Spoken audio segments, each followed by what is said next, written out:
Standard 8, Subject English, Unit 3, Ah, Oh, Ouch.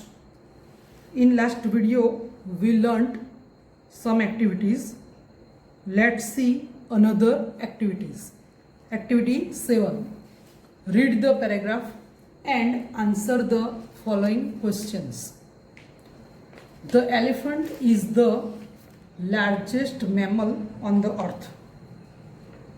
હાથી એ પૃથ્વી પરનું સૌથી મોટું સસ્તન વર્ગનું પ્રાણી છે. ધ લાર્જેસ્ટ છે એ સુપરલેટિવ ડિગ્રી છે.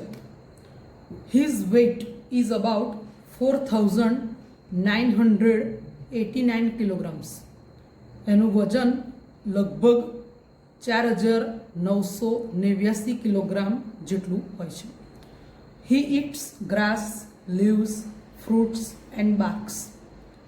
તે ઘાસ, પાંદડા, ફળો, જળની છાલ ખાય છે.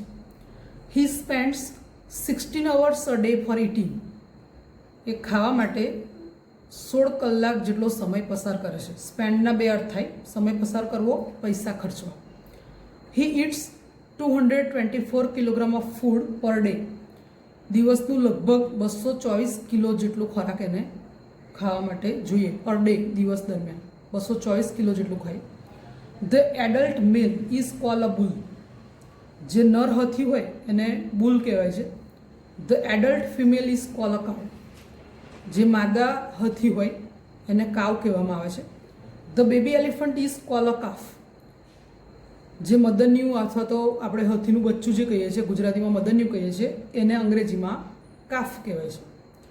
His eyesight is poor. Eyesight એટલે એની જોવાની દૃષ્ટિ ખૂબ નબળી હોય છે. પુઅરના પણ બે અર્થ થાય. પુઅર એટલે ગરીબ થાય, પુઅર એટલે નબળું. તો અહીંયા ગરીબ નહીં પણ નબળી હોય છે એની eyesight. He can smell from 3 to 5 kilometre away. 3 થી 5 કિલોમીટર દૂર સુધીનું પણ એ સૂંઘી શકે છે. કેન એટલે કરી શકે, સ્મેલ સૂંઘી શકે એટલે 3 થી 5 કિલોમીટર દૂરનું પણ એ સૂંઘી શકે છે. He has the largest brain in the animal Kingdom.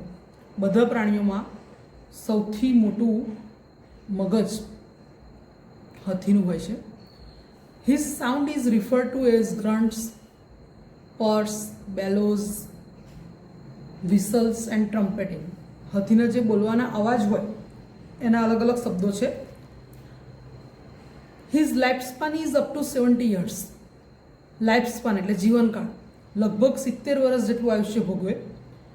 Elephants trainer is call mahout. એલિફન્ટનો જે ટ્રેનર, તાલીમ આપનાર હોય એને મહાવત કહેવાય. Elephants can hear by feeling the vibration in the ground with their feet. હાથી એના પગની જે ધ્રુજારી થાય એના વડે પણ ફિલિંગ જે થાય, વાઇબ્રેશન, ધ્રુજારી, એનાથી પણ સાંભળી શકે છે. આ પેરેગ્રાફ આપણે સમજ્યા, એના પરથી ક્વેશ્ચન આન્સર લખવાના છે. ક્વેશ્ચન્સ તો હોય આપેલા એટલે આન્સર લખવાના છે. તો પહેલો ફર્સ્ટ ક્વેશ્ચન જોઈએ. What is the average weight of the elephant? Average weight એટલે સરેરાશ વજન, હાથીનું સરેરાશ વજન કેટલું હોય? પૂરા વાક્યમાં જવાબ લખીએ તો the average weight of the elephant is about 4,989 kilogram.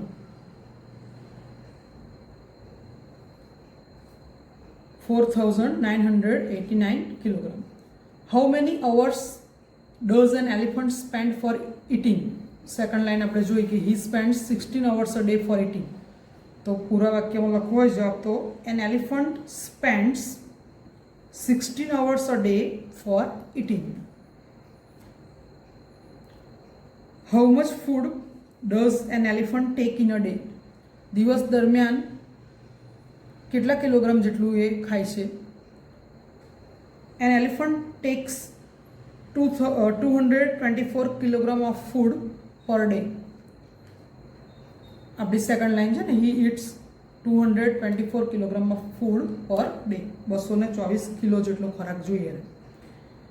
Vote does an elephant eat? હાથી શું ખાય છે?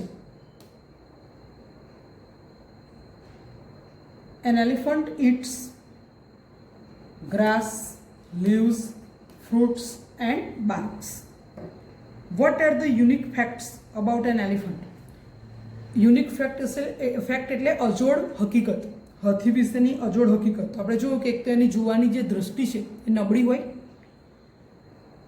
એની સામે એની સૂંઘવાની શક્તિ બહુ પાવરફુલ હોય, 3 થી 5 કિલોમીટર દૂરનું પણ એ સૂંઘી શકે, અને લાર્જેસ્ટ બ્રેઇન પણ હોય એની પાસે. તો આ 3 એની યુનિક ફેક્ટ કહેવાય. તો આપણે જવાબ લખવો હોય તો કેવી રીતે લખીશું? An elephant has poor eyesight, he can smell from 3 to 5 kilometre away, he has the largest brain in animal kingdom. How many years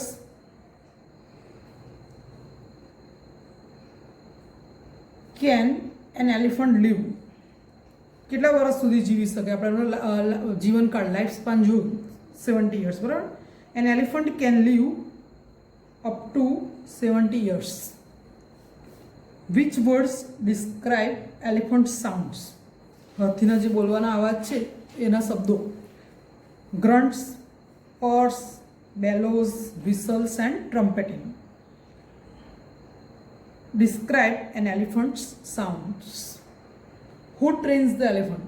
એલિફન્ટને કોણ ટ્રેન કરે? હુથી જ્યારે પ્રશ્ન પૂછાય ત્યારે આપણે કરતા, ક્રિયા કરનાર વ્યક્તિ લખીએ છીએ. તો કોણ ટ્રેન કરે? Mahout.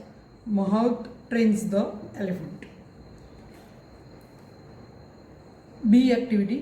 Vote will they speak? Find out proper expressions from the bracket and write in the blanks.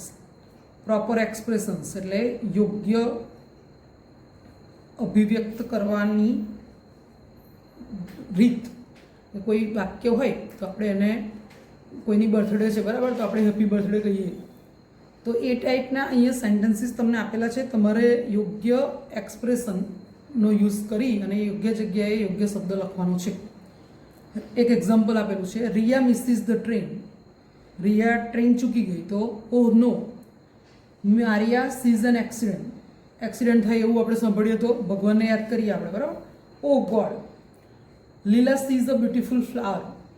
Sundar flower જોયું તો how beautiful. Asha gives a good idea. સારો વિચાર આવ્યો ને તો what a wonderful idea. Jigar wins the race. સ્પર્ધામાં જીતી ગયો છે તો bravo. Joya sees a dinosaur's picture. Dinosaur એક મહાકાય પ્રાણી હતું જે અત્યારે લુપ્ત થઈ ગયું છે, બરાબર. તો બહુ વિશાળ હતું, એટલે સો હ્યુજ. હ્યુજનો અર્થ વિશાળ થાય. બીજો અર્થ લાર્જ એટલે પણ વિશાળ. Activity 8. Complete this questions using words from the boxes.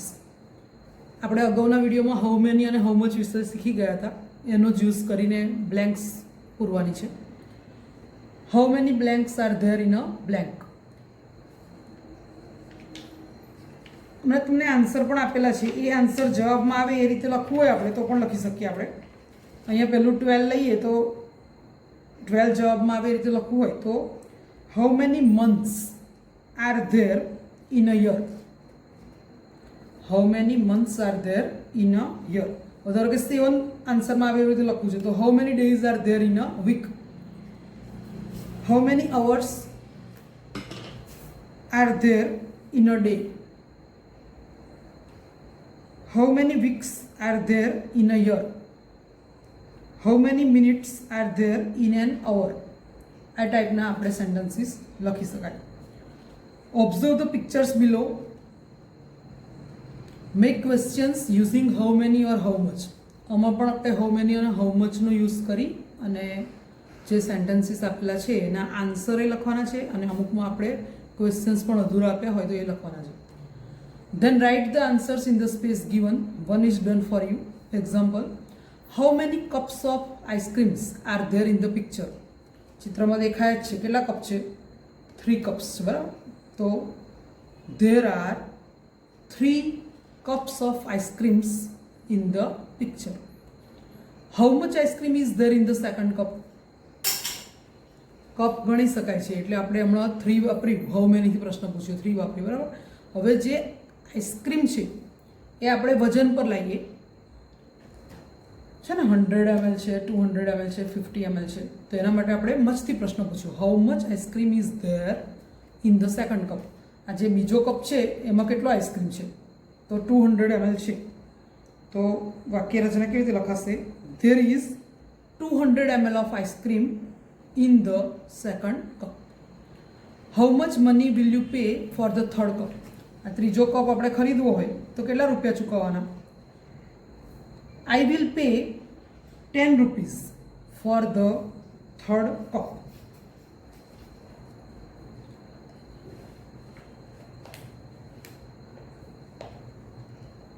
Blank are there in the picture. ચિત્રમાં દેખાય છે કે 3 બોટલ છે, બરાબર? બોટલ ગણી શકાય છે એટલે હાઉ મેની થી પ્રશ્ન પૂછીશું. How many bottles are there in the picture એટલે અહીંયા આપણે હાઉ મેની બોટલ્સ લખવાનું, આન્સર પણ લખવાનો છે. There are 3 bottles in the picture. How much cold drink is there in the first bottle? પહેલી જે બોટલ છે એમાં કેટલું કોલ્ડ ડ્રિંક છે? 200 ml છે. તો there is 200 ml cold drink in the first bottle. Blank will you pay for the second bottle? Second bottle ખરીદી હોય તો કેટલા રૂપિયા ચૂકવવાના? 40 રૂપીસ ચૂકવવાના છે ને, એવું ચિત્રમાં નીચે તમને પ્રાઇસ પણ આપેલી છે. પ્રશ્ન પૂછવા માટે હાઉ મચ મની અહીંયા આપણે લખવાનું how much money will you pay for the second bottle અને આન્સર લખવાનો I will pay ₹40 for the second bottle. Books, આ ચિત્રમાં જુઓ બુક્સ છે, બરાબર? એ પણ ગણી શકાય છે એટલે આપણે પ્રશ્ન પૂછવાનો how many. How many books are there on the shelf? સેલ્ફનો અર્થ થાય અભ્રય. આપણે ઘરે વસ્તુઓ મૂકવા માટે અભ્રય બનાવીએ ને સેલ્ફ કહેવાય. આન્સર લખીશું there R 5 books in on the self. There are 5 books on the shelf. Blank do they cost? હવે જુઓ આગળની જે બે આઈસ્ક્રીમ કપ્સ અને કોલ્ડ ડ્રિંક્સ હતું એમાં પ્રાઇઝ આપેલી હતી, જ્યારે આમાં અને નીચેનું જે પિક્ચર છે એમાં પ્રાઇઝ આપેલી નથી. પણ ચોકડીઓ પણ મોંઘી આવે અને સફરજન પણ મોંઘા આવે, બરાબર? તો આપણે જવાબમાં લખીશું, પહેલા પ્રશ્ન પૂછ્યો how much do they cost અને જવાબમાં લખીશું they cost a lot. Price આપેલી નથી એટલા માટે. They cost a lot. સફરજન ગણી શકાય છે એટલે પહેલાં અહીંયા પ્રશ્ન પૂછીશું આપણે હાઉ મેનીથી. How many apples are there in the basket અને એનો આન્સર લખીશું there are 10 apples in the basket. How much do they cost? They cost a લોટ.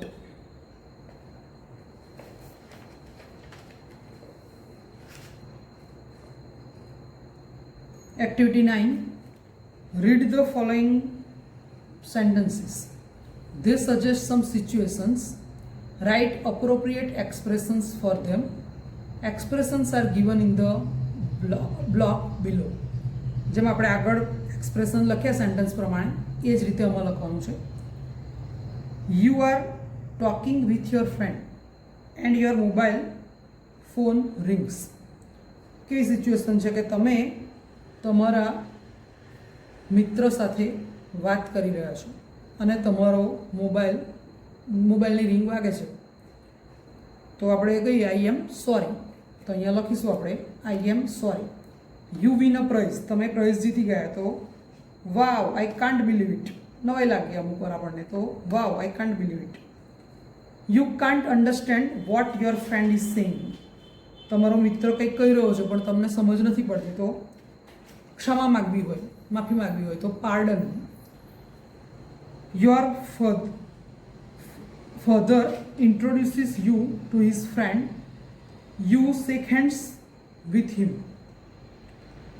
તમારા પિતાજી એમના મિત્ર સાથે તમને ઓળખાણ કરાવે છે અને તમે એમની સાથે હાથ મિલાવો છો, તો નાઇસ ટુ મીટ યુ લખી શકાય, ગ્લેડ ટુ મીટ યુ પણ લખી શકાય. Your sister is living for school to take part in a debate. તમારી બેન કોમ્પિટિશનમાં ભાગ લેવા માટે જઈ રહી છે, ડિબેટ કોમ્પિટિશનમાં. તો આપણે કોઈ પણ કોમ્પિટિશનમાં ભાગ લેતા હોઈએ અથવા એક્ઝામ વખતે બેસ્ટ ઓફ લક કહીએ, તો ત્યાં આપણે લખીશું best of luck. You are thirsty. તરસ લાગી છે તમને. You will tell your mother, અને તમે તમારી મમ્મીને કહો છો, તો I need water badly. Your naughty friend is pinching you. તમારો તોફાની મિત્ર છે એ તમને ચૂંટલી ભરે છે નાની, તો ouch. You heard that India has lost the cricket match.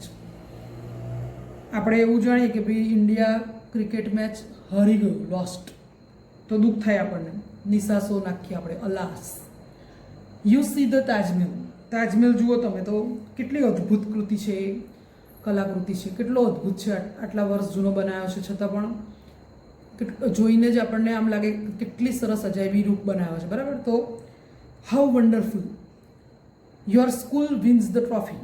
અને શાળાને ટ્રોફી મળી, એમ આપણે જીતી ગયા, તો હિપ હિપ હુર્રે.